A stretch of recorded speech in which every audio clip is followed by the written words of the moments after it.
Bueno, pues muy buenas tardes. Por favor, los teléfonos lo apagan o los bajan al máximo. Acompañan en la mesa el señor Clemente, que es el codirector del curso, y don José Casado. José Casado es, además de viejo amigo, es profesor habitual de la Sociedad de Estudios Internacionales.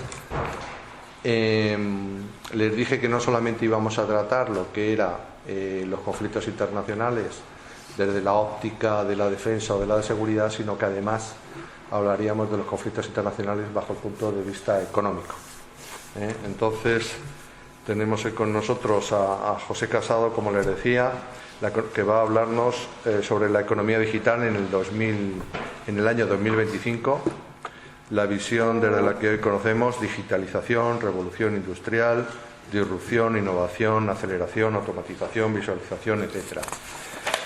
Bien, José Casado es uno de los mayores expertos en el tema de telecomunicaciones. Coincidimos en el 93, 95. No lo digas, que vamos a parecer mayores. Estuvimos juntos, cada uno en un lado, porque yo estaba con el operador, con los accionistas de Airtel, que luego fue el actual Vodafone, y él en aquel entonces era director general country manager, ¿no?, de Philips. Luego fue country manager de Lucent Technologies, España y Portugal. Luego has estado la última. De ahí te fuiste de director a Hispasat, director comercial y marketing en Hispasat, los satélites, y de ahí para acá. Director general de Level 3, Deputy Program Manager de CH2, consultor internacional para empresas, y actualmente es el Chief Transformation de la estrategia de Nokia con la fusión con Motorola. Alcatel. Ya, no sé. Comprenderán ustedes que la persona que tenemos con nosotros es una de las personas que más saben, porque ha vivido todo lo que ha sido la transformación del mundo de las telecomunicaciones, tanto de lo que es teléfonos, satélites, etcétera, etcétera. Así que, bueno, con tu expertise, querido José, cuando quieras. Muy bien, muchas gracias, Juan. Gracias a ti. Buenas tardes, bienvenidos, gracias por estar aquí. ¿Cuánto tiempo tenemos, Juan? Tienes 40 minutos. 40 minutos. Bien, intentaremos ceñirnos a esos 40 minutos. Os voy a dar una visión un tanto atípica de lo que es la situación de los operadores de telecomunicaciones, lo que se llaman los Communication Service Providers.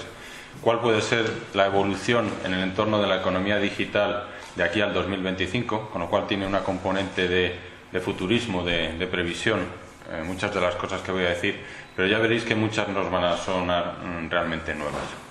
Al final, por supuesto, cualquier pregunta, cualquier duda que queráis hacerme, intentaré responderla, y encantado de ello. ¿De acuerdo? Muy bien, pues empezamos, si os parece, y nos referimos ligeramente o someramente a lo que ha sido la evolución de la sociedad humana. En la evolución humana ha habido cambios tecnológicos, ha habido evoluciones en la misma cuando han surgido nuevas civilizaciones. ¿Y cuándo surgían esas nuevas civilizaciones, esos nuevos cambios culturales? Pues cuando se producen dos innovaciones simultáneas en el ámbito de las comunicaciones y en el del manejo de las energías. Por ejemplo, cuando empezamos a andar erguidos y controlamos el fuego, cuando desarrollamos la escritura y empezamos a hacer uso de la fuerza de los animales, cuando se unieron la imprenta y los viajes intercontinentales, cuando hicimos uso del vapor, de la fuerza térmica y de los motores eléctricos, cuando ya en tiempos más recientes empezamos a hacer uso de la ley de Moore de Internet y el desarrollo de las baterías. En tiempos más recientes nos encontramos y se acepta que ha habido tres revoluciones industriales relevantes. La primera, o revolución industrial, de producción automatizada con maquinaria. Pensemos en Henry Ford, el primer vehículo que se fabricó masivamente a principios del siglo XX. Ya estamos en el XXI. La segunda revolución industrial, de producción masiva en cadena con tecnología y deslocalización de la oferta. lo cual significa fabricación en países emergentes. La tercera revolución, basada en la producción masiva, escalable, pero personalizada, de alta tecnología y relocalizada en los países de demanda, es en la cual nos encontramos ahora mismo. Hay producción que en los últimos decenios se exportó a esos terceros países, que está retornando a los países llamados industrializados, porque la dinámica económica y las nuevas tecnologías lo están permitiendo. Hoy se habla de la industria 4.0 como la industria conectada, la cual se enmarca en la complejidad y aceleración que experimenta nuestra sociedad actual. Sociedad donde la competitividad, ya sea empresarial, personal, de país, en cualquier caso global, se mide y desarrolla en un entorno por definición globalizado, y donde se reconoce que el verdadero driver de la competitividad es el uso innovador de las tecnologías.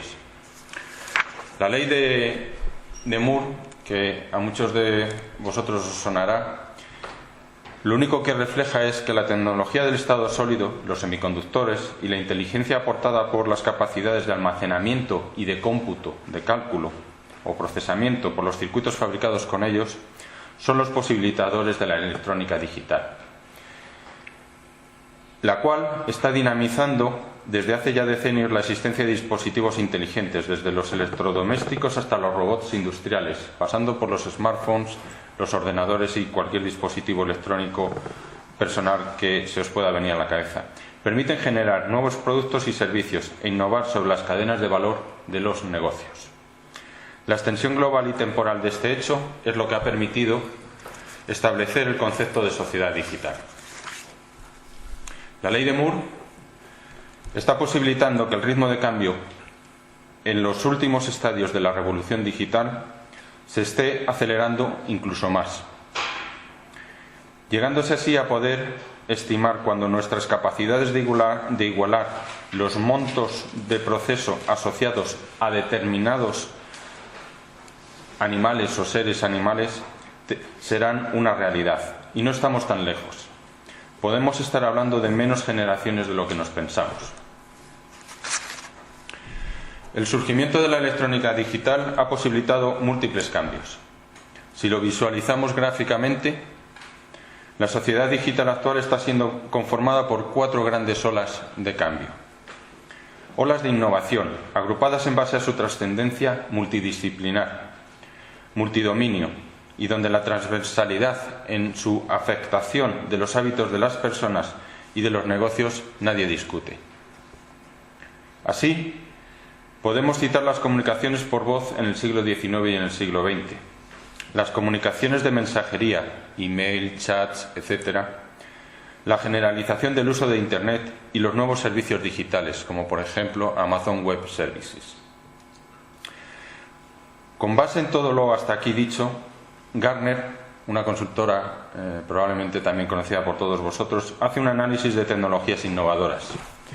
En ese análisis de tecnologías innovadoras, donde el analytics, el reconocimiento de voz, el aprendizaje por las máquinas y el Internet de las cosas se encuentran en el cénit de sus expectativas, es decir, en la parte alta de la curva que veis en vuestra derecha, y con un plazo de generalización masiva estimada inferior a 10 años. Lo importante aquí no es identificar una a una esas tecnologías, sino asumir la velocidad del cambio y la magnitud de la trascendencia que cada una de ellas, y especialmente de forma agregada, van a tener.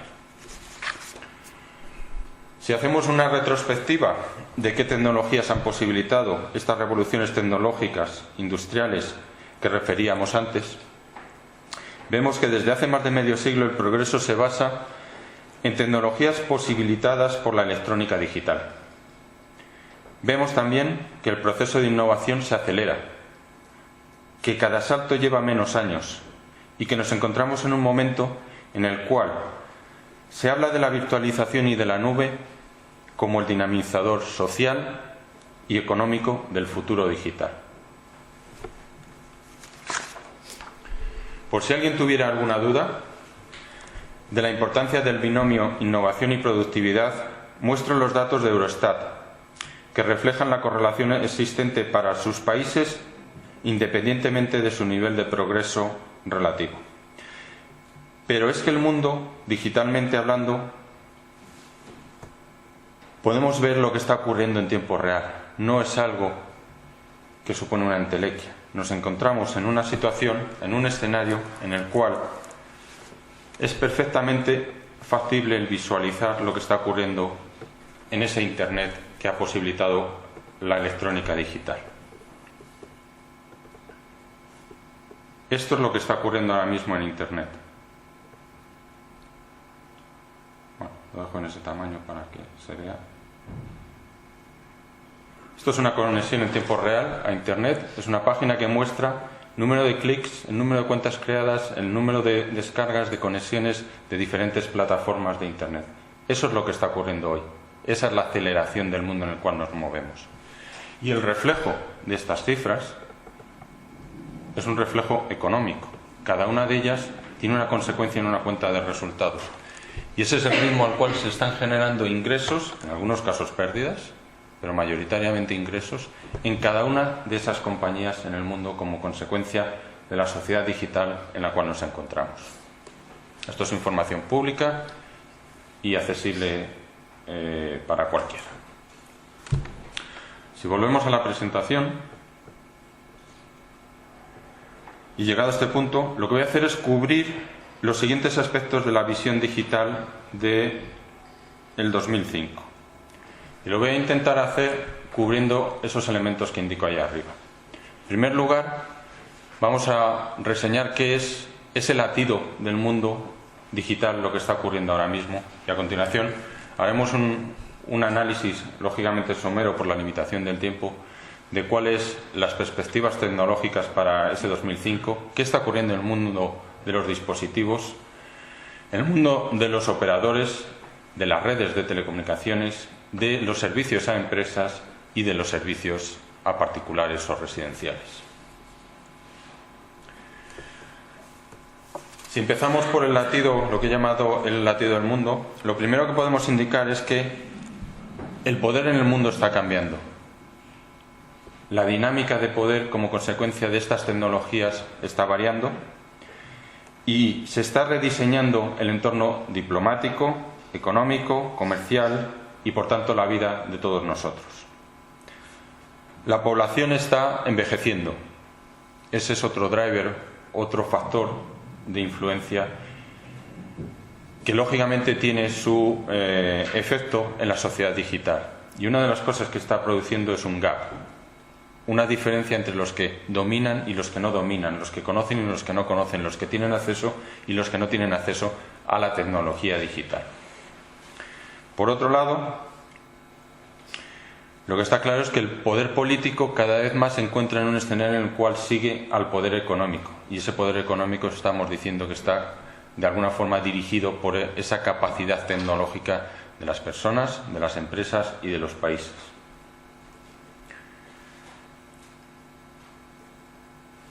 Ese gap que se está produciendo entre sociedades por el acceso, el consumo y el beneficio de la tecnología tiene un claro reflejo generacional.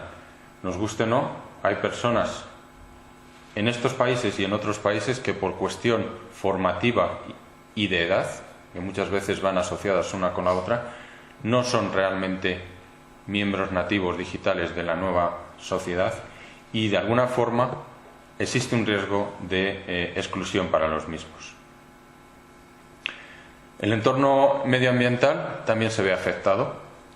Hoy en día se considera que el consumo de energía en el mundo, por lo que se llama las TIC, las tecnologías de información y de comunicaciones, supone ya en torno a un 12% del consumo mundial de energía. Supongo que también es conocido por todos las dificultades en encontrar lugares donde alojar los centros de datos de los Google, de los Amazon, de los operadores de telecomunicaciones. El problema es su alto consumo de energía y su alta capacidad o necesidad, mejor dicho, de disipar energía calorífica, porque son máquinas que emiten calor y que hay que disipar.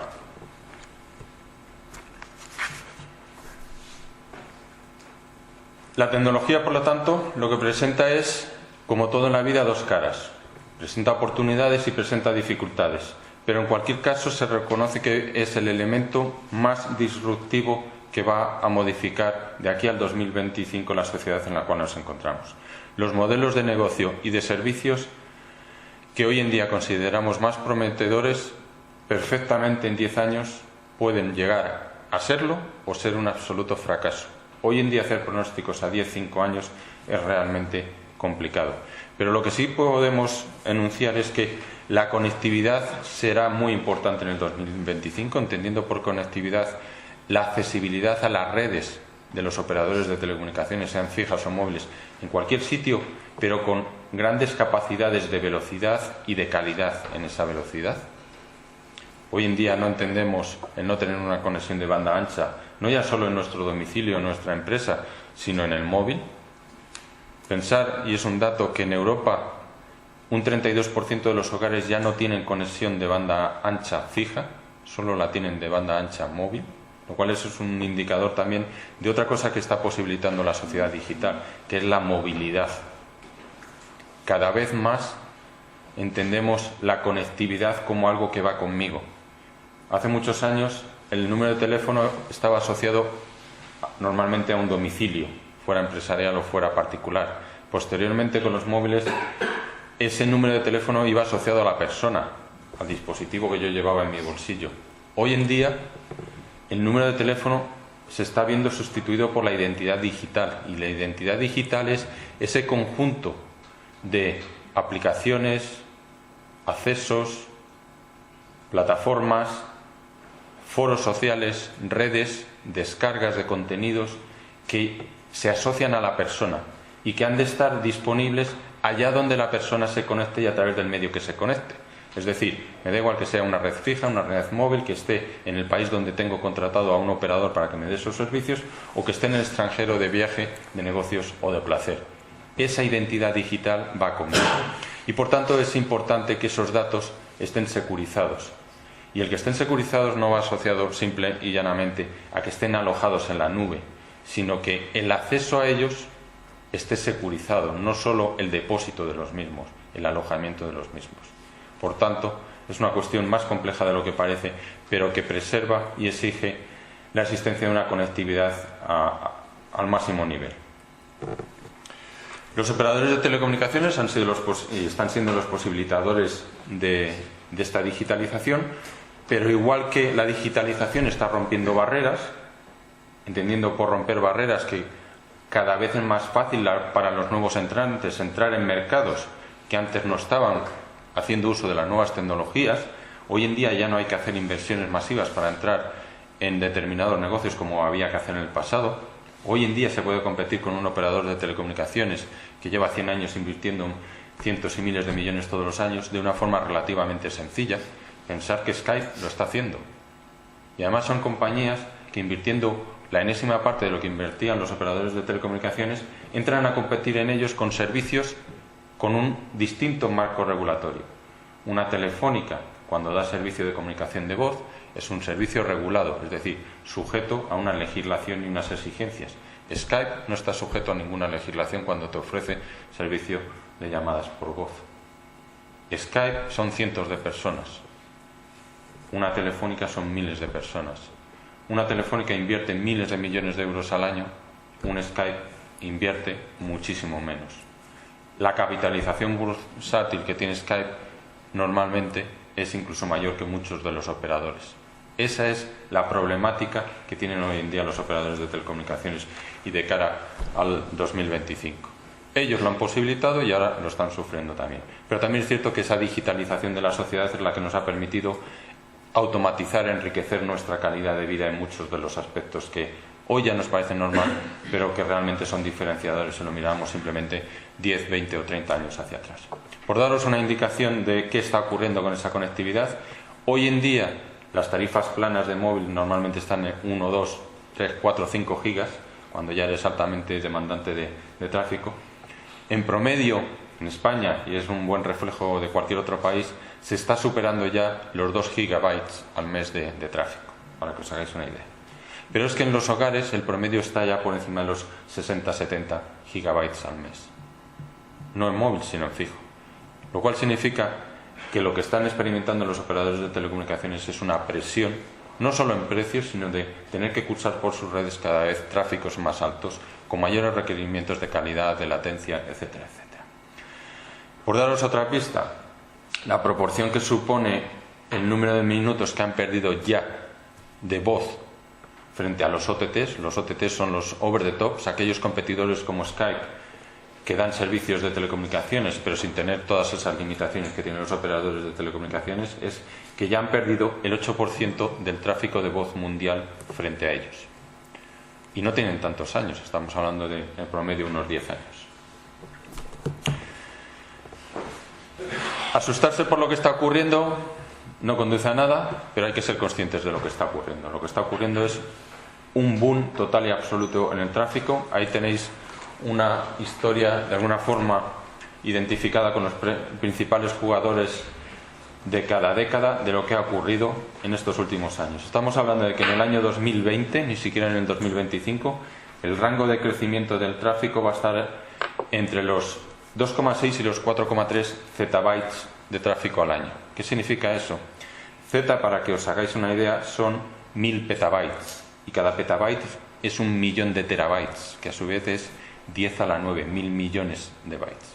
Son números que se nos escapan a nuestro entendimiento, obviamente. Esa es la magnitud de tráfico que se prevé que se va a gestionar a nivel mundial. Y además, el 80% de ese tráfico va a estar relacionado con contenidos audiovisuales, vídeo en general, y en las múltiples formas y aplicaciones que podamos imaginar. Por tanto, algo que se espera sin ningún lugar de duda es un boom de tráfico, un boom de presión para los operadores de telecomunicaciones.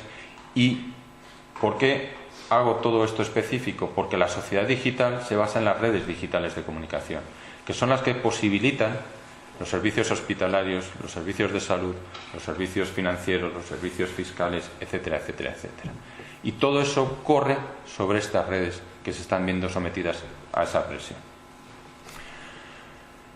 Una segunda revolución digital, y fijaros que hablamos de 3 revoluciones industriales, dijimos que estábamos en la cuarta revolución, en la revolución digital 4.0. Llega un momento en el cual esta aceleración no nos permite casi ni ponerle nombre a lo que está ocurriendo. Llevamos 3 revoluciones industriales, la revolución 4.0, y ya se está hablando de una segunda revolución digital. Lo que está haciendo es abaratar de tal forma el hardware en cuanto a los aspectos de procesado y de almacenamiento, lo que es memoria y capacidad de cálculo que tenemos en una lavadora, en un coche, en un smartphone, en una tableta, que se está convirtiendo per se en una tecnología disruptiva. Y disruptiva significa que cambian los modelos de negocio, es decir, que posibilita la entrada de nuevos jugadores a mercados donde antes el talón de entrada, el cheque de entrada era muy grande, y eso prevenía de esos nuevos entrantes. Eso está desapareciendo y tenemos múltiples ejemplos que podríamos exponer de ello.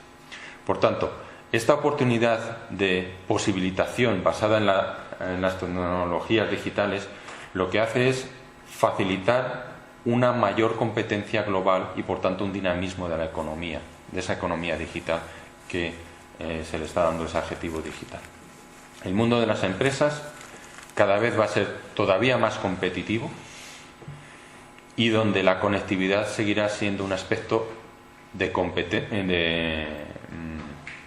ventaja. Pongo un ejemplo. Hoy en día los grandes operadores de telecomunicaciones a nivel mundial nos están ofreciendo fibra en las oficinas, en las empresas. Lo que hacen los over the tops, los nuevos entrantes a su propio mercado, es decirles: tú contrata los 300 megabits por segundo de fibra por el operador y yo te doy los servicios sobre esa infraestructura. Están canibalizando esos nuevos entrantes a los operadores. Pero claro, se producen situaciones realmente complicadas, como que a nivel europeo, y es una de las quejas que tienen los operadores de telecomunicaciones, el conjunto de los principales operadores europeos, que suponen unos 650.000 empleos, unos 350 billones de euros de facturación, billones americanos, 350.000 millones, con un gasto, una inversión de unos 150.000, 200.000 millones de euros, pues pagan una magnitud de impuestos que está a años luz de lo que pagan los OTT. Para que os hagáis una idea, en España, y por utilizar un ejemplo, Telefónica, y por no incluir ni Orange, ni Vodafone, ni ningún otro, en promedio estos últimos años ha pagado al fisco 3.500 millones de euros. Los 7 principales OTTs en España han pagado 17 millones de euros. Esa es la magnitud de la diferencia con la cual se encuentran. Estos ciclos de disrupción lo que van a hacer es tensionar, dificultar, posibilitar la entrada de nuevos elementos en esas cadenas. Os pongo un ejemplo.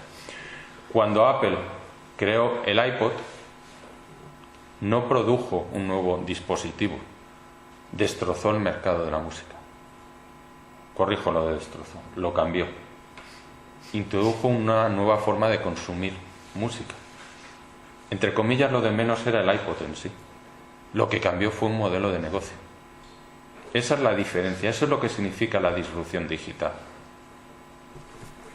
Una de las consecuencias que está ocurriendo como consecuencia de el cambio de los hábitos, posibilitados por la propia tecnología y las demandas que todos y cada uno de nosotros como personas, como empresas, solicitamos a esas nuevas tecnologías, es que se está contextualizando absolutamente todo. Cuando se hablaba de la identidad digital, eso significa contextualizar una persona, una identidad. Es que donde yo voy, donde yo me conecto, quiero tener las últimas descargas que he hecho. Estoy trabajando en el entorno de Apple con un iPad. En cualquier red, en cualquier momento del mundo y donde esté, que me conecte, quiero tener las últimas descargas que he hecho de música, de vídeo, de contenidos. Quiero tener acceso inmediato a todas mis redes sociales, que se me reconozca en Google Plus, en Facebook, en Twitter, en absolutamente donde esté. Eso es contextualizar la vida. Pero el objetivo final de toda esta sociedad digital es automatizarla. Y una vez que estoy contextualizado, yo tengo la capacidad de que me automatice cosas. Cuando yo me levanto por la mañana, enciendo mi tableta y la tableta me dice las cosas que tengo en la agenda, y esa agenda, y esa tableta, porque nos está trazando nuestros gustos, nuestras preferencias, el dónde estoy, qué consulto en internet, etcétera, etcétera. Sabe que me gusta el fútbol, tiene ya mi tarjeta bancaria y sabe que hay un partido mañana de determinado equipo, me ofrece directamente comprar la entrada. Eso es automatizar la vida. Obviamente en el otro lado de la balanza está, pues oye, mi vida es conocida por una máquina. Todo esto son algoritmos, ¿vale? Pero son algoritmos que me conocen. Y existe un riesgo a que esos algoritmos tengan un buen o no tan buen uso. Pero lo que es cierto es que me está automatizando mi vida y eso siempre es positivo. El ritmo al cual están evolucionando estas tecnologías a su vez se está acelerando y podemos ver un conjunto de innovaciones que permiten que esa fabricación digital también esté cambiando. Antes decía que hay producción que en los últimos decenios se externalizó a países en Asia o en economías emergentes. Hoy están retornando. El coste de la mano de obra cada vez pesa menos porcentualmente en los productos, porque la tecnología de fabricación, que también es tecnología digital, cada vez los hace más económicos y el porcentaje del coste de la fabricación empieza a pesar más que el de la mano de obra. Y por tanto, esa tecnología que tengo en origen me permite fabricar igual o más competitivo que antes se hacía con mano de obra muy barata en esos países. Por ejemplo, en Estados Unidos Apple está retornando fabricación a Estados Unidos. Nike está dejando de fabricar en determinados países en Asia. Los paneles solares fotovoltaicos, que además son algo engorroso de transportar en contenedores a través del mar y por tanto tienen un coste de desplazamiento importante, están retornando a fabricarse en países occidentales, para que os hagáis una idea. Los mensajes, por tanto, es que la disrupción se está intensificando, que los bajos costes no son los que conocíamos antes como consecuencia del uso de la tecnología, que la seguridad no solo del almacenamiento en lo que se llama la cloud, que es que mis datos están almacenados en unos servidores, eso es la cloud, sino que cuando me conecto a ellos está securizado su acceso y que si alguien accede a ellos, al menos están anonimizados para generar valor a terceros. Alguno de vosotros seguro que os habéis planteado por qué es gratis muchos de los servicios de los over the top. Skype, ¿por qué es gratis? Facebook, ¿por qué es gratis? Porque sois el producto, somos el producto. Y eso significa que los patrones de comportamiento, de intereses, de uso, el momento, la fecha, el qué pregunto, el qué no pregunto, el qué contrato, el qué no contrato, ese es el valor para ellos. Porque esos datos masificados, procesados y caracterizados en determinados patrones tienen valor para los anunciantes. Si yo este fin de semana miro hoteles en Andalucía y además resulta que la semana pasada estuve mirando y me compré una bicicleta, el lunes recibiré ofertas de hoteles con rutas cicloturísticas. Y no es casualidad. ¿Sabéis cómo funcionan las subastas online de esos patrones? Con esa información, en cada momento, yo tengo la capacidad de, asociándolo a la IP desde la cual he hecho esas consultas, porque todo lo que ocurre en Internet está ubicado. Todavía hay gente que se piensa que lo que hace en Internet no se entera a nadie. Falso. Al final hay una IP. Y esa IP, esa dirección de IP, te permite ubicar a esa persona. No saber el nombre y apellido, pero sí saber quién dónde. Esa información parametrizada y agrupada en tengo 200 personas que en los últimos 10 días han preguntado por hoteles y se han comprado una bicicleta, yo la subasto en tiempo real. Y si alguien tiene caracterizado en su portal de aceptación de esas subastas que da 0,1 euros por conocer esos 200 perfiles, con esas 200 IPs, por 20 euros tiene una publicidad muy económica, con muy alto potencial de éxito y muy focalizada. Y eso lo hacen máquinas, son algoritmos en tiempo real. Ese es el beneficio de las plataformas de Internet, de los OTTs, ¿vale? Google, por coger uno de ellos, en publicidad hace 70.000 millones de euros al año. Ahí van muchas cosas, ciertamente. Luego tiene Android, luego tiene muchas otras cosas. Pero un Google, un Apple, son las dos empresas probablemente de mayor capitalización hoy en día en el mundo. Tienen 250.000 millones de euros en caja a disposición de lo que quieran y necesiten comprar. Ese es el negocio que estamos generando. Ya lo quisiera alguno de los operadores de telecomunicaciones, que se nos pueden venir a la mente, que tienen ratios de deuda de 2,5, 2,3, 3 y muchas veces un ratio de deuda del 80 al 90% de su capitalización. Bueno, en cualquier caso, no sabemos qué es lo siguiente. Lo que sí sabemos es que se está acelerando el proceso de cambio en los negocios, que una de las grandes diferencias que nos estamos encontrando ahora mismo en este entorno digital es que si vemos la historia de cuántas conexiones simultáneas se permitían a los ordenadores, a los servidores en el pasado, pues arrancamos con grandes mainframes, grandes ordenadores, mitad del siglo pasado, que permitían un número ciertamente alto de conexiones simultáneas. Conforme la tecnología y la personalización fue avanzando, y lo voy a simplificar mucho, llegamos al punto inferior en la curva, en la cual era un PC con una sesión para cada uno de nosotros, pero era personal, era mío, lo encendía, lo apagaba, hacía con él lo que quería en cada momento y cuando quería, a un entorno en el cual, si estamos hablando de virtualización y de cloud computing, lo que necesitamos de nuevo son grandes infraestructuras, grandes máquinas que soporten simultáneamente muchas conexiones. El entorno que ya para vosotros, desde luego a nivel empresarial y en algunos casos incluso personal, es habitual de yo no tengo en el ordenador todo el software que estoy utilizando, está en la nube, y cuando utilizo determinado programa, un Excel, un procesador, lo que sea, se consulta en tiempo real en la nube. ¿Eso qué significa? Que son sesiones simultáneas. Pero como yo, hay millones de personas que lo están haciendo, y por tanto esos servidores, esos data centers, lo que tienen que tener es una capacidad de procesamiento simultáneo de sesiones, como le ocurría a las mainframe de IBM de los años 40 y 50 del siglo pasado, ¿vale? Luego, todo es cíclico en la vida.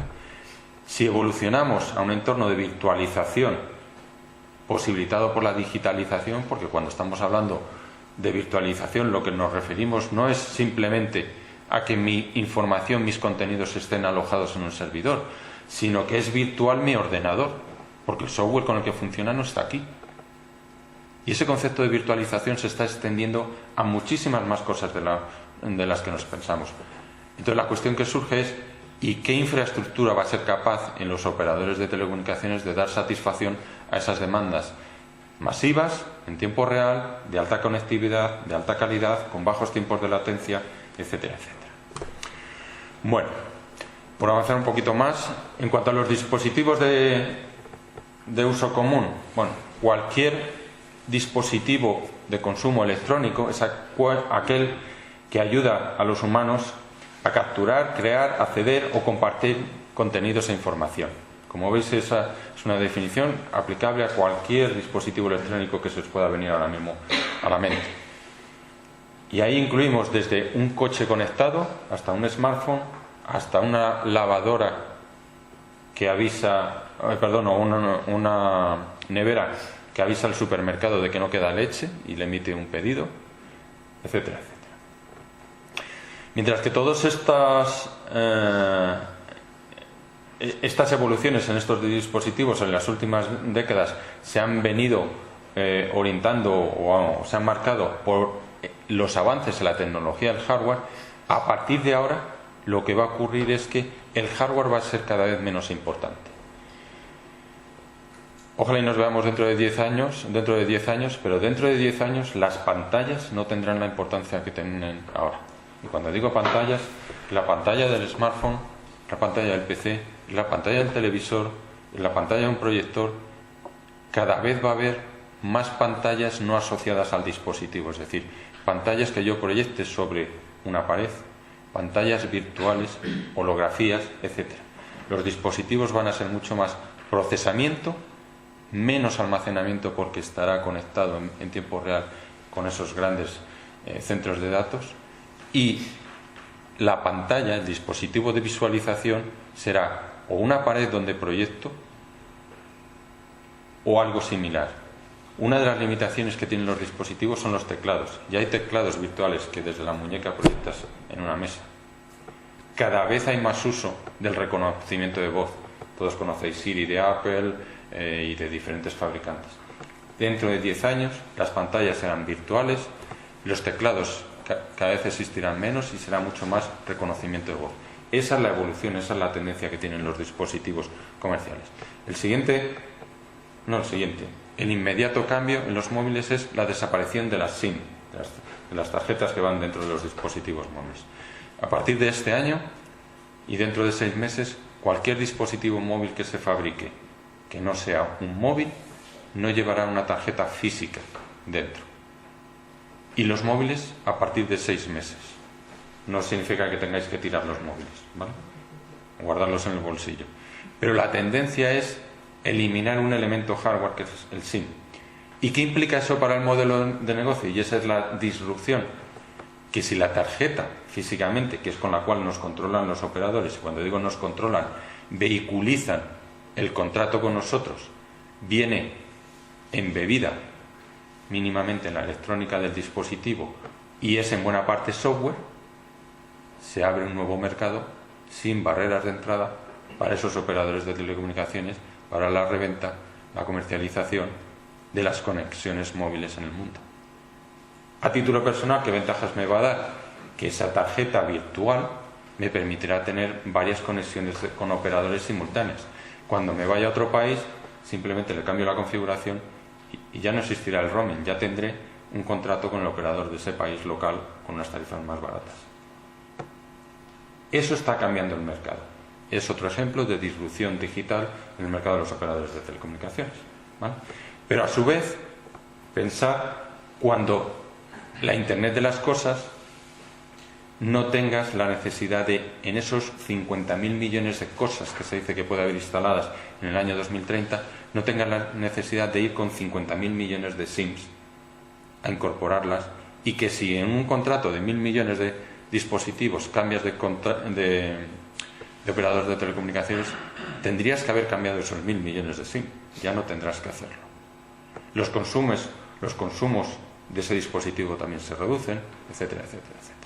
Lo que se está modificando es el modelo de negocio en base a cuestiones de hardware de los dispositivos. Por tanto, estos fabricantes se encuentran en un escenario donde las magnitudes son absolutamente desorbitadas, pero todos los vendedores de tecnología tienen que repensar su modelo de negocio, su estrategia. ¿Y qué ocurre? Pues aquello que decía Porter, todas las compañías toman decisiones estratégicas y algunas tienen estrategia. Cada vez es más difícil tener una estrategia, porque el ritmo de cambio es salvaje, es brutal. Los proveedores de contenidos, a su vez, y cuando digo proveedores de contenidos, no penséis en Netflix, no penséis en Movistar Plus, pensar en proveedores de contenidos como pueden ser compañías que nos dan aplicaciones de seguridad en casa, compañías que nos puedan dar aplicaciones para hacer uso de wearables, compañías que nos pueden dar servicios o usos asociados a una tableta de cualquier índole y naturaleza, de salud, financiera, etcétera, etcétera. Tienen que ir adaptando sus modelos y sus previsiones de negocio en los próximos años, no solo a cómo hacen uso de esta tecnología, sino en paralelo, quién, haciendo uso de esa tecnología, les puede hacer obsoletos en 2 años. Pongo un ejemplo. Nokia es una compañía con 150 años de vida, los cumple además este año. Nació como una compañía maderera, se convirtió en una compañía industrial, ferretería, hierros. Pasó al mundo de la tecnología de móviles, infraestructura de móviles. Se hizo líder en el mundo en tecnología de dispositivos móviles, de terminales.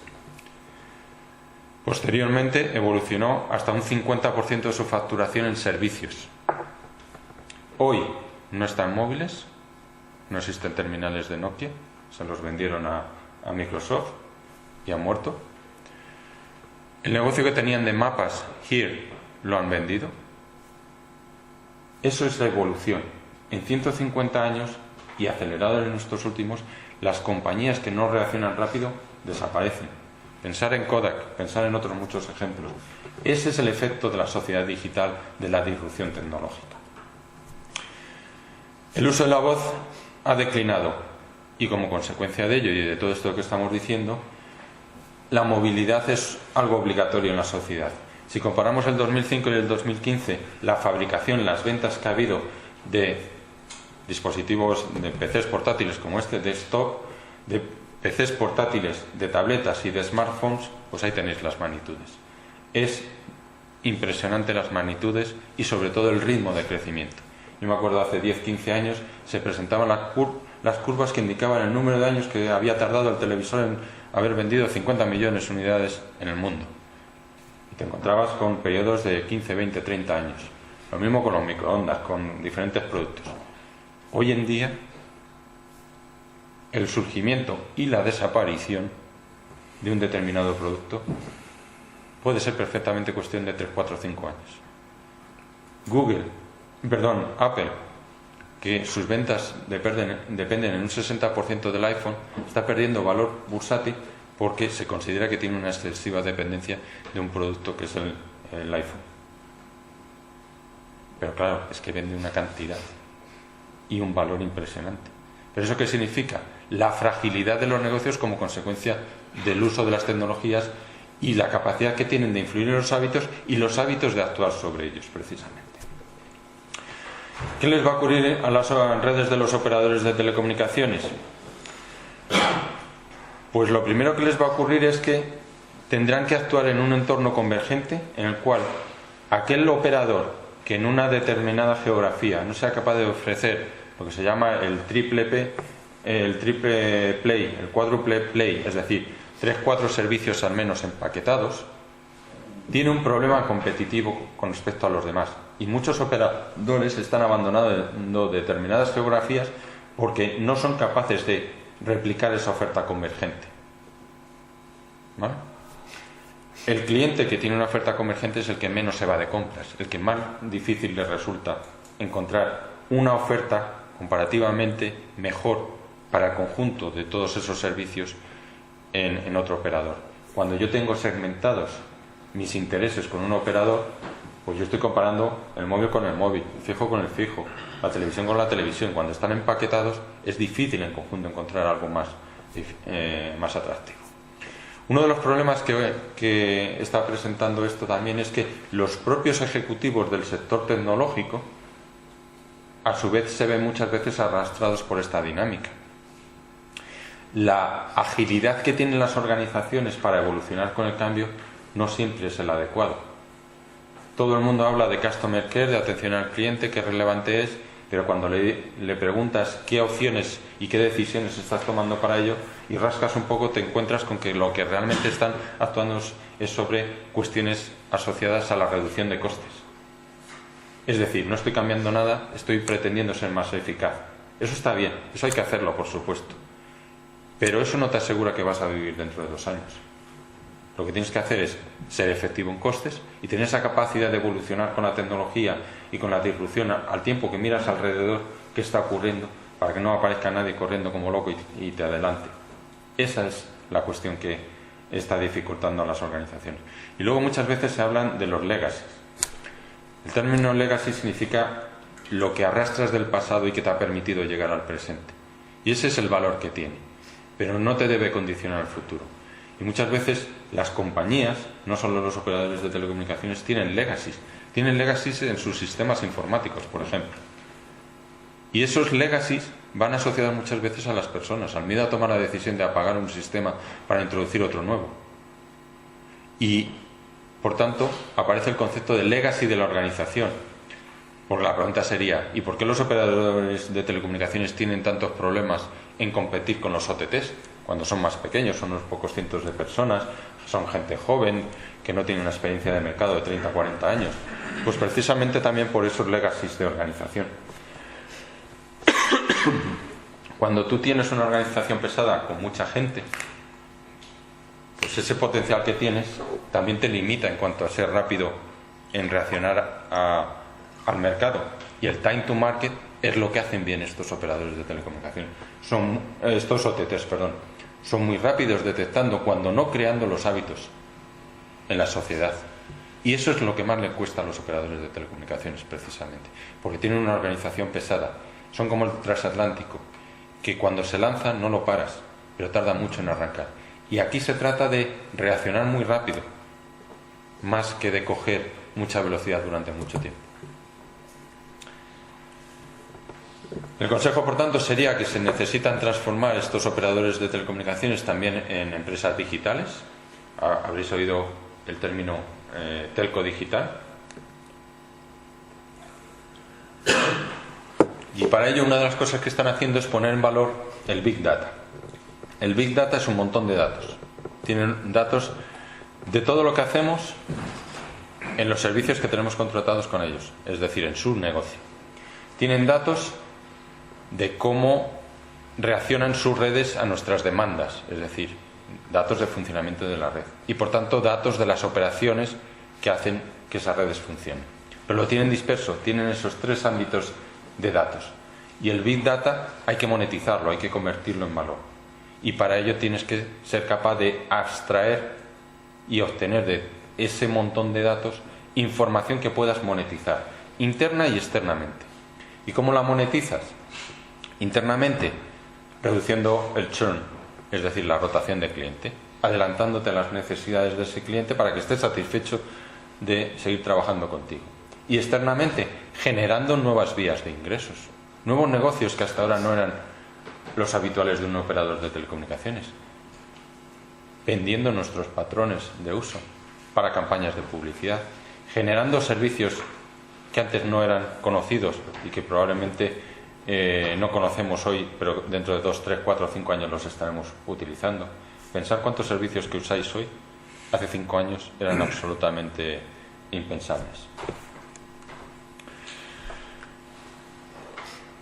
Por tanto, esto va a afectar tanto a los proveedores de servicio, a los operadores de telecomunicación, como a los proveedores de infraestructuras.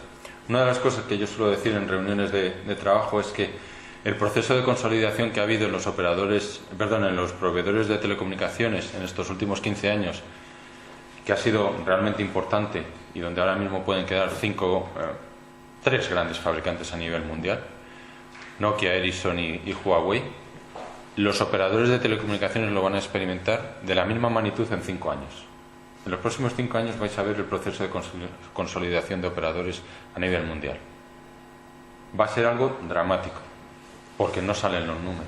Y las exigencias y las presiones que tienen sus redes no dan otra opción. En el mundo de las empresas, el entorno humano en el 2025 no va a ser solo un entorno posterior al PC. Fijaros lo que he dicho antes de cómo van a evolucionar los dispositivos, los wearables, cosas que ahora mismo no imaginamos, la no limitación por la presencia física de una pantalla, sino que va a ser algo virtual, un teclado que no va a ser necesario porque daré instrucciones y se me reconocerá perfectamente lo que estoy indicándole a la máquina, al dispositivo, sino porque será una exponenciación, si existe la palabra, del entorno digital.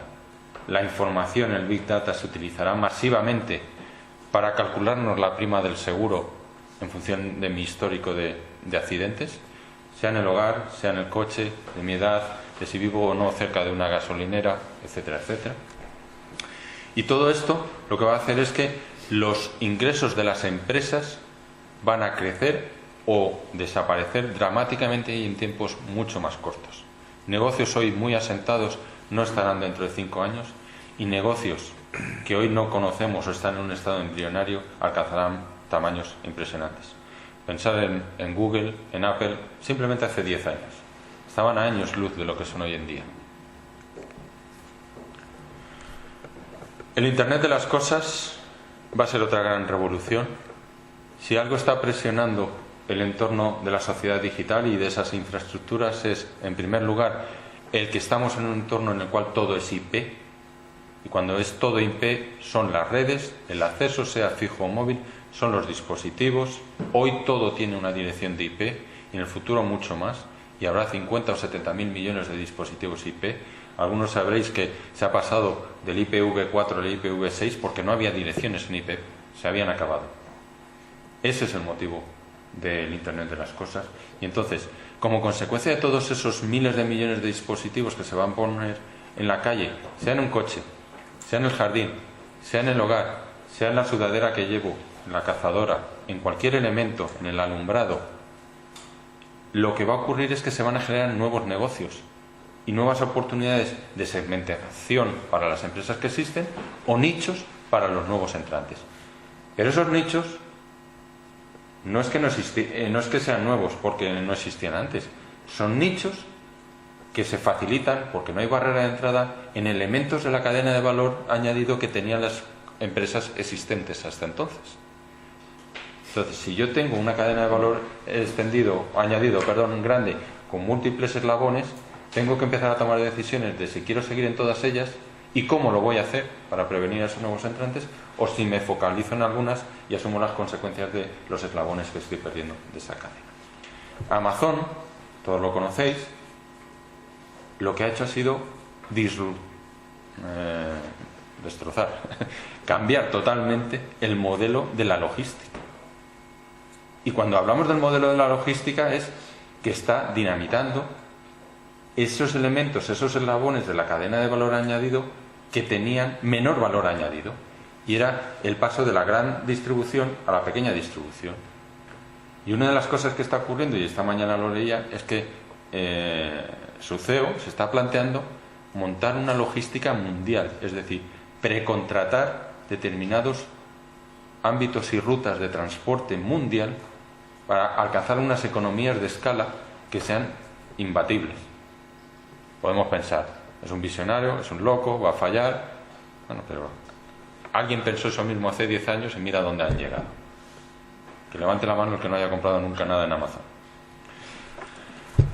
Voy a ir acabando. En los servicios individuales, en los siguientes 10 años el mercado de consumo particular de las personas continuará evolucionando lógicamente y de una forma disruptiva. Hoy en día tenemos el PC, tenemos la tableta, tenemos el smartphone. No creo que me equivoque mucho si dentro de 10 años tendremos un dispositivo que sin teclado, con reconocimiento de voz y sin pantalla, lleve nuestra identidad digital, no digo ya implantado debajo de la piel, que alguna experiencia hay, pero será el dispositivo asociado a mi identidad digital. No digo a la persona, a alguien con nombre y apellido, sino a esa identidad digital. Y la identidad digital va a acabar siendo nuestra denominación global en un entorno personal, familiar, empresarial y de país. y cada vez va a tener más importancia, por tanto, la seguridad del mismo. ¿Cuánta gente se va a arrepentir de lo que ha subido a Internet en estos años? ¿Cuáles serían los consejos que podríamos emitir, dentro de que esto es difícil y por citar algunos casos? Para los proveedores de contenido de televisión, lo que hoy es Pay TV, van a tener que evolucionar a un servicio cada vez más a la carta. Se ha acabado, y lo estáis viendo ya en muchas de las plataformas actuales, incluso el vídeo on demand, que yo me lo descargo cuando quiero, ¿no? Ahora es el catch-up. Yo veo lo que se emitió en el pasado, en el momento que quiero, arranco cuando yo quiero, rebobino, avanzo hacia adelante, hacia detrás. El mundo de la distribución lo tiene muy complicado, pero no en el de los operadores de telecomunicaciones, en cualquier industria vertical. La pura distribución, la que no añada un valor asociado a la personalización, a la contextualización, lo tiene francamente difícil. Incluso la propia fabricación per se lo tiene complicado. Las impresoras 3D las tienes por 1.000 euros en el MediaMarkt. Fijaros lo que eso significa. Significa que dentro de 3 años valdrán una tercera parte y su calidad será 3 o 4 veces mayor. Van a permitir fabricar productos, piezas, elementos que hoy en día se adquieren a través de Amazon, pero que nos los vamos a fabricar en casa. La cantidad de empleo que ahí se va a destruir. Lo que ocurre, y vuelvo a mi enunciado inicial, es que el mundo del empleo está cambiando, se está generando un gap. Es decir, cada vez va a haber más empleo de alta cualificación y menos empleo. La cuestión es, el ritmo al cual la sociedad digital está destruyendo empleo, hoy por hoy, intuimos que es más rápido que el que está generando. Pero nos encontramos con contrasentidos, como lo habréis visto en la prensa, faltan 1 millón de titulaciones cualificadas en Europa en los próximos 3 años en el entorno de la tecnología, informática y comunicaciones. La programación debería ser una asignatura básica en los colegios, se está diciendo en Europa. No per se, sino por la actitud que te da hacia la vida, del comprendimiento de los entornos y de la sociedad digital, etcétera, etcétera. Bueno, el resumen de alguna forma sería que no existe una estrategia digital, sino una estrategia dentro de un mundo digital. Esos operadores en consumos cada vez van a estar más centrados en la identidad digital, en mi presencia en los foros sociales, etcétera, y ese es el mundo que nos espera, con lo bueno y con lo malo que hay. ¿Cómo está contribuyendo esto de una forma consciente a la disrupción? Lo importante de ese gráfico, que es de Boston Consulting, no es los detalles. Es simplemente con que veáis la parte de arriba y la parte de abajo, el tiempo libre que generan las nuevas tecnologías a una persona de campo, a un instalador, a un reparador, alguien que llega a casa para repararme una lavadora, alguien que llega a casa para instalarme cualquier cosa. Más del 50% del tiempo es sobrante. Eso es productividad, ciertamente. Eso es también, en algunos casos, excedencia de trabajo, y ese trabajador excedente lo que tiene que hacer es tener conocimientos para generar nuevos negocios en esos nichos, con la premisa de que tenga la formación y el acierto para identificarlos y obtener un empleo de alto sueldo, por qué no decirlo. Pero hoy por hoy la dinámica es menos empleos de alta remuneración y más empleos de baja remuneración. Y esa es la dinámica. En el largo tiempo el resultado será positivo, pero a corto la sensación que tenemos es esa. Pero la velocidad del cambio también es importante. En el mismo estudio de Boston Consulting, en Alemania, hicieron una proyección de diferentes escenarios de velocidad de la asunción de las tecnologías digitales en un conjunto de verticales de industrias, financiero, mecánica, automoción, etcétera, etcétera. Y lo que vieron es que cuanto más rápido era el cambio de la sociedad digital, más empleo se creaba. Luego también es importante la velocidad en el cambio de la sociedad. No debemos temer a esta aceleración, por más que algunas veces nos asuste. El coste laboral, los ahorros que supone toda esta tecnología, pensar también en la robótica, y la asunción de esa robótica en la industria genera ahorros laborales y genera productividad, con la cara o con el reverso de la moneda, que es esos desempleos que generamos. Perdón, me he saltado lo mejor.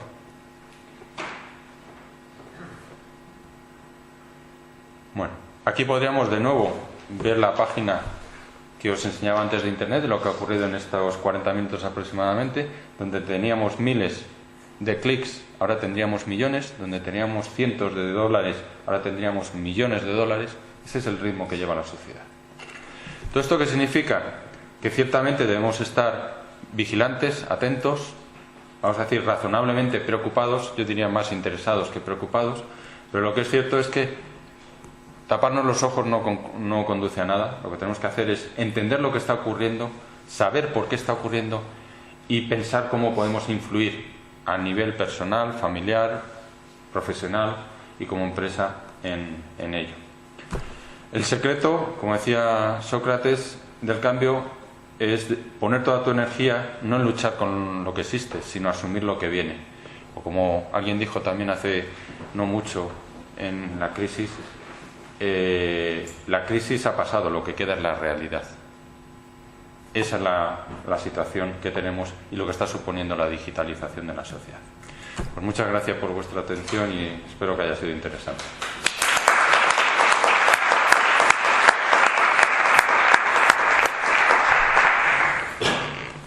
Muchas gracias, José, por tu magnífica y brillante exposición.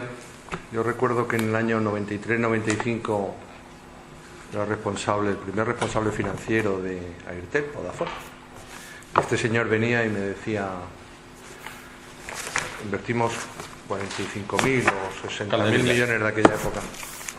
Y recuerdo que me decía: no, si esto, dice, en el futuro la voz no será importante, lo importante serán los contenidos y el hardware se regalará.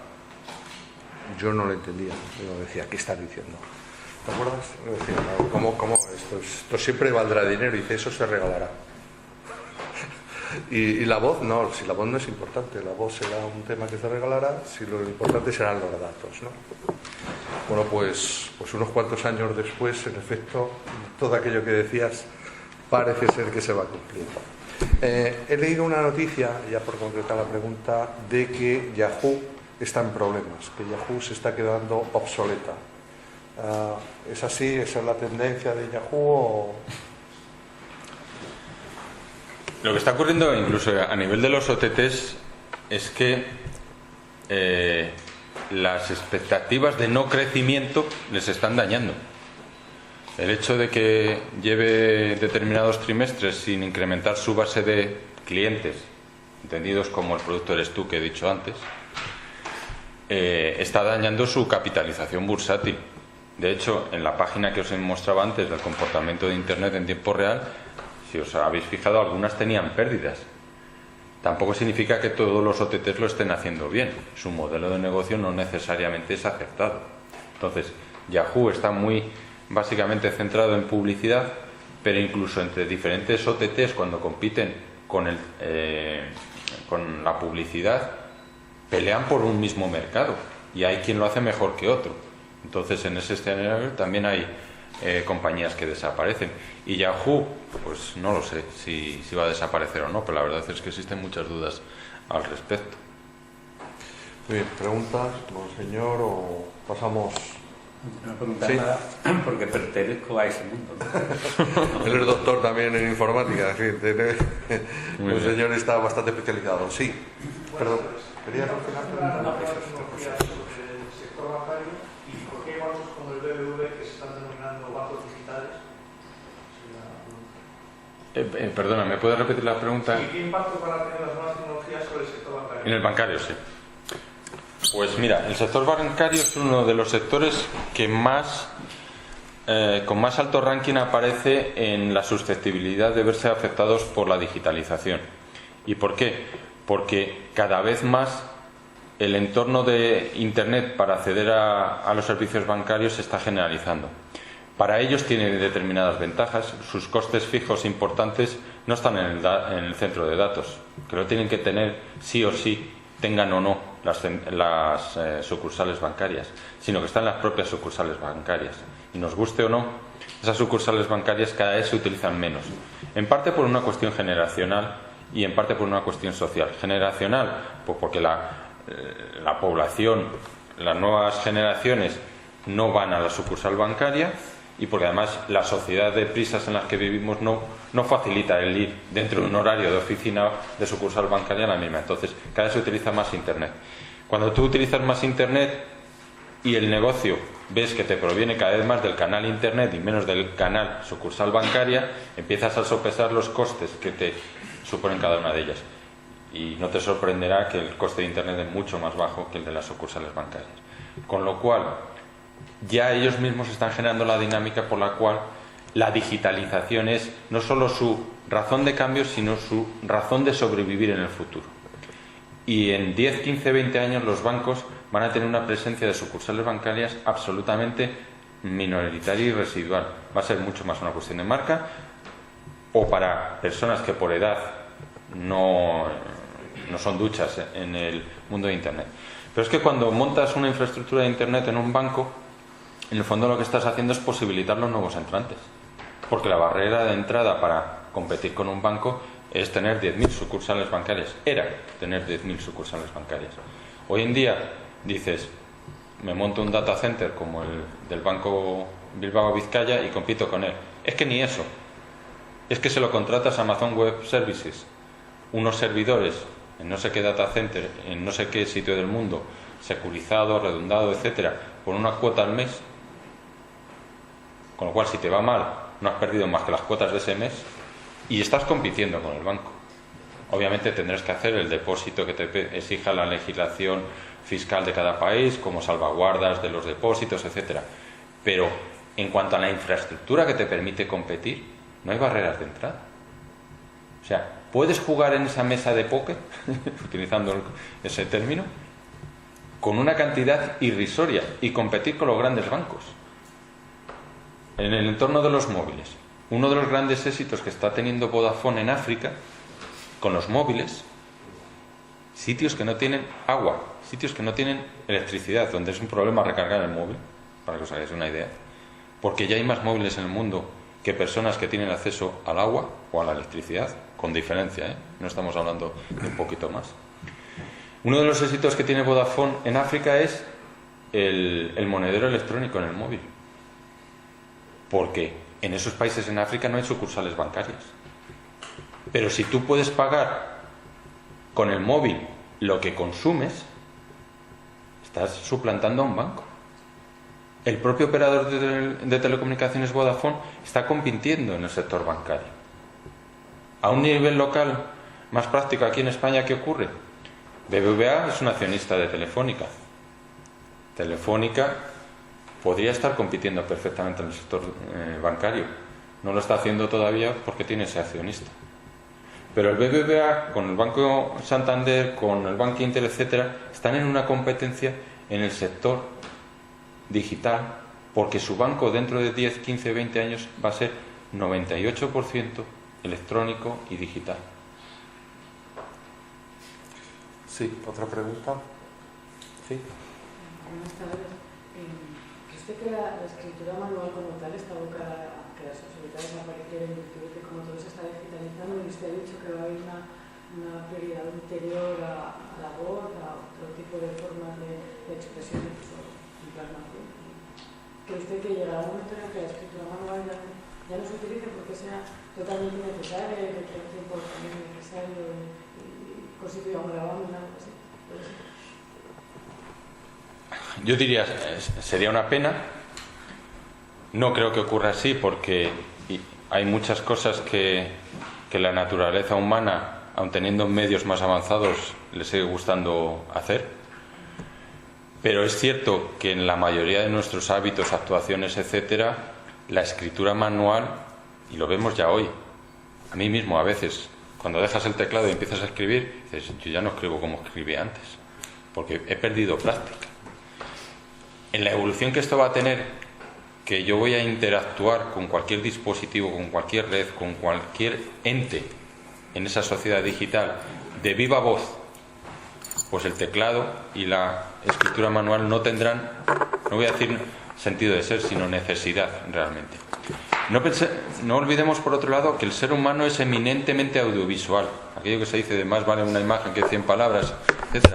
Pero es que la forma natural de interactuar de un ser humano con otro ser humano o con una cosa, sea un coche, sea una sudadera, sea una lavadora que le quiere dar una instrucción, es de viva voz.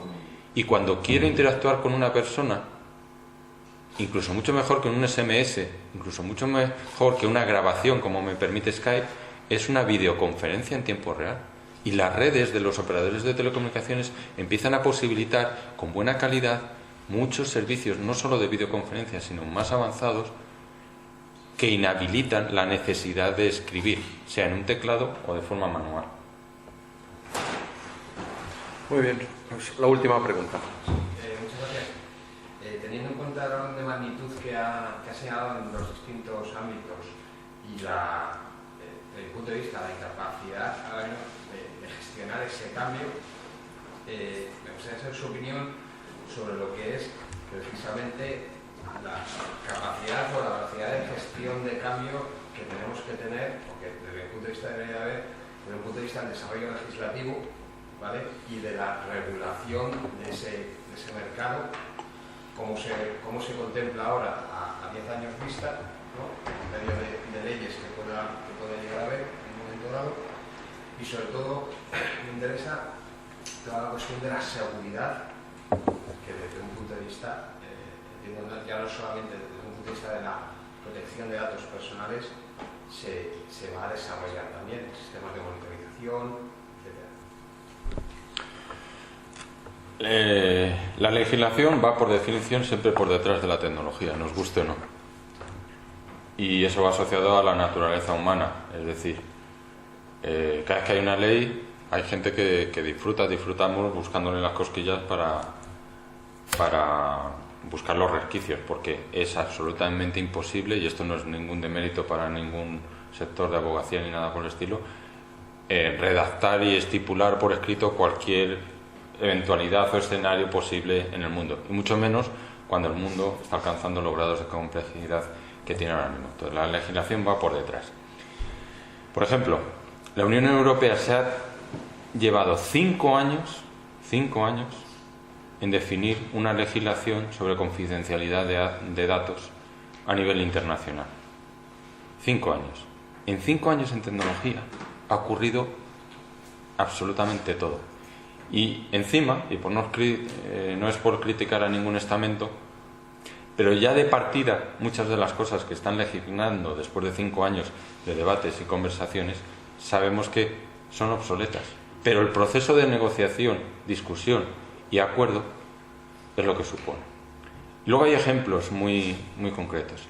Cuando Telefónica, por ejemplo, adquiere en Alemania una operadora de móviles, la Unión Europea tarda un año aproximadamente en darle la aprobación. Cuando Facebook adquiere Skype, en un mes estaba aprobado. Hay algo que no está funcionando correctamente. Eso en cuanto a la legislación. Y en cuanto a la seguridad, pues el problema de la seguridad no es solo del alojamiento de los datos, como decía, de en qué servidor, virtual o no, están mis datos. Que eso lo asumo, porque son compañías que se comprometen contractualmente a asegurar esa accesibilidad controlada y vigilada. Es cuando se accede a los datos, en el camino de ida y vuelta, cómo se securiza todos esos datos.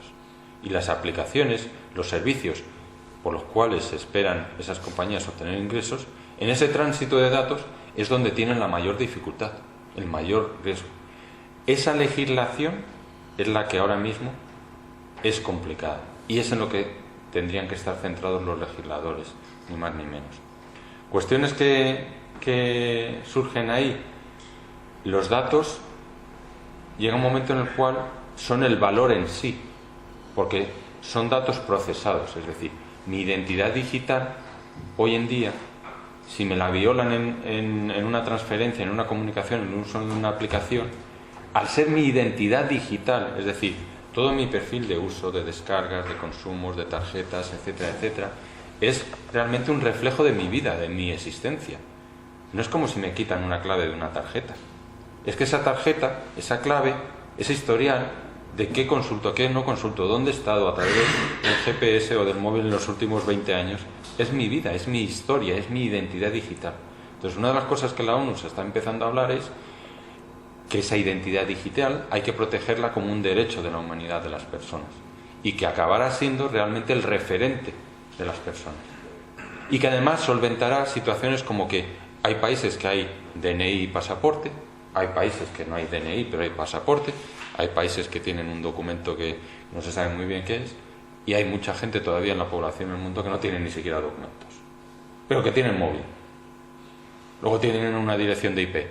Luego sabemos por qué están posicionados y hay trazabilidad por dónde se mueven. Luego sabemos qué páginas de internet visitan. Eso es la identidad digital y ese es el referente.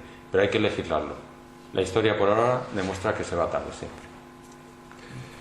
Muy bien, le damos un aplauso.